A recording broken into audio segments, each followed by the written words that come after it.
نمائندہ عالمگیر welfare trust محمد یوسف، ضلع سانگڑ، گاؤں جام نندو مری سے الحمدللہ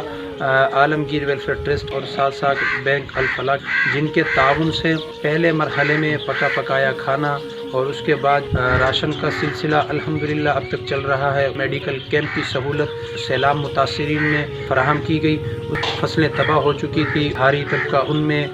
بیج، بھان، دوائیں تقسیم کی گئی۔ اب یہ جو مرحلہ چل رہا ہے جس میں عالمگیر ویلفیئر ٹرسٹ اور بینک الفلاح کے تعاون سے یہ مکانات تعمیر ہوئے جو سیلاب میں جو ہے گر چکے تھے، تو یہ جو مرحلہ ہے تعمیر مکانات کا یہ اس وقت جاری و ساری ہے، اور اس وقت جو ہے سردی ہے۔ بینک الفلاح اور عالمگیر ویلفیئر ٹرسٹ کی جانب سے کمبل ہیں، راشن ہے، یہ بھی الحمدللہ تقسیم کیا جا رہا ہے۔ میں ڈونر حضرات سے کہنا چاہوں گا، مخیر حضرات سے، کہ وہ دل کھول کر جو ہے مزید زیادہ سے زیادہ تعاون فرمائیں تاکہ سیلاب متاثرین کی جو ہے بحالی کا یہ جو سلسلہ چل رہا ہے یہ چلتا رہے۔